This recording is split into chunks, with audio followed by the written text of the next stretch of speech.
You know, like Wayne Shorter said, jazz means I dare you. And I love that.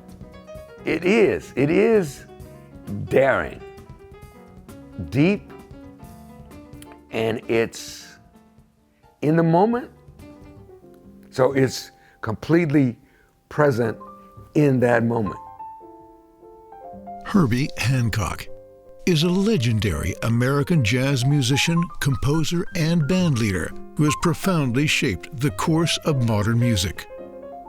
Born in 1940 in Chicago, Herbie began a classical education where he found a love for the piano.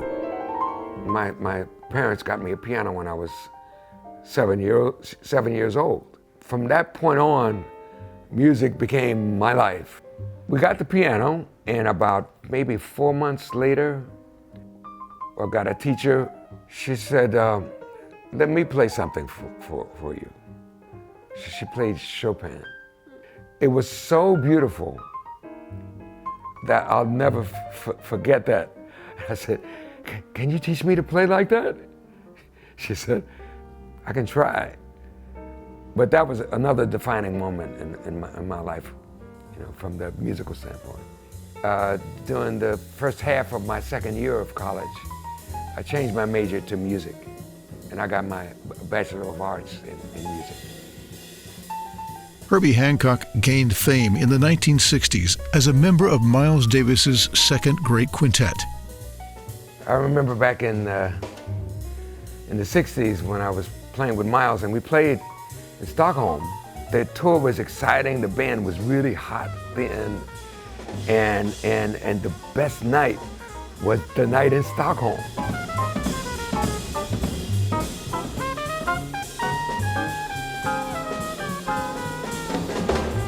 I've been interested in science and technology since even before I started playing piano.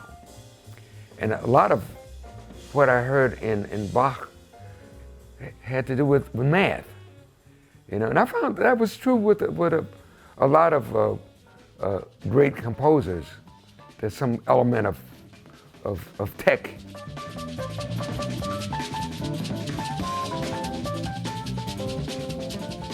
By the 1970s, Herbie was a big part of redefining jazz with his innovative harmonic approaches and use of electronic instruments.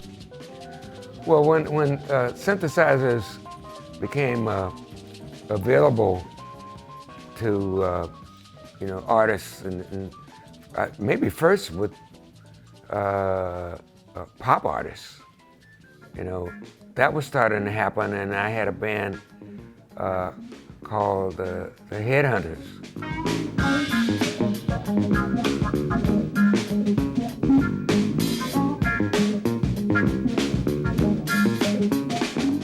Because I knew what amps were, you know, I knew some of the names of what was involved with the technology. I immediately became interested in it, and it's, you know, synthesizer produces sound for music. So I wasn't afraid of it. A lot of jazz musicians were kind of afraid of that.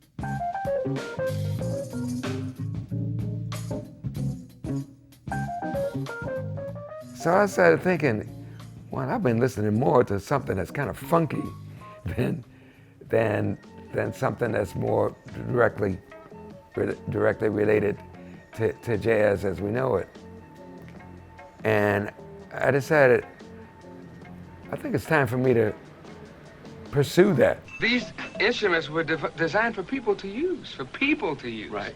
You know, it's just a tool, another tool.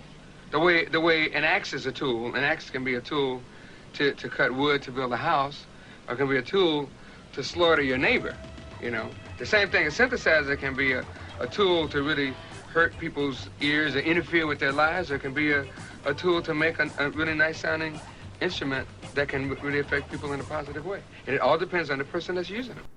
Well, when Bill Laswell and Michael Beinhorn came to my house and brought something they had recorded, which was kind of the beginnings of what became the Rockit video. They didn't have a melody. They had a concept, but they had an instrument on there, you know, scratching. It was something new, you know, and sounded like just the kind of thing we would use. That was what I heard first. So I said, yeah, okay, let's do this. But and then I had to create a melody. So I said, how can I make a simple melody for this? So I decided to start off with two notes. Do dit, and then another two notes. Do that, and then a series of notes. Do dit, do do, kind of bluesy sounding. Then a change.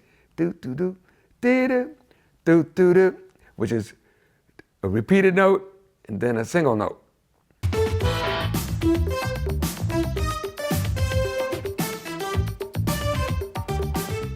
The hit Rockit became a cornerstone of hip-hop and electronic music with its innovative use of turntablism.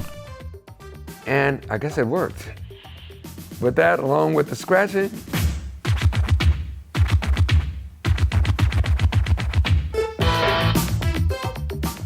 it brought that style of music with, you know, rap, later rap, you know, it kind of brought it to the general public, just opened things up so much.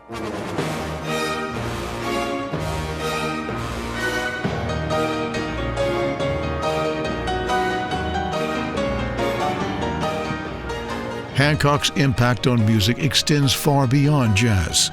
Over his decades-long career, Hancock has continued to push musical boundaries.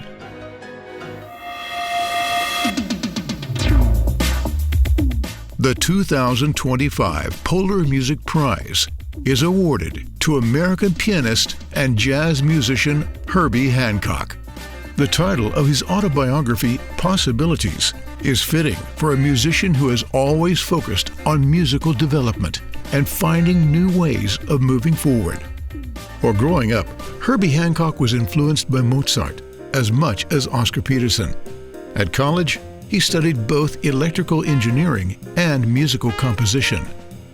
As a musician, he united these worlds by taking the leap to electric piano and synthesizers. As a composer, he's written timeless standards such as Watermelon Man and Cantaloupe Island, and for decades has worked closely with Polar Music Prize laureates Joni Mitchell and Wayne Shorter. As a musician, he has influenced the development of R&B, funk, and hip-hop with visionary albums such as Headhunters and the MTV hit Rockit. Herbie Hancock is a jazz scientist. I'm Herbie Hancock, and I'm so happy to be able to go to Stockholm to receive the Polar Music Prize. I hope to see you there too.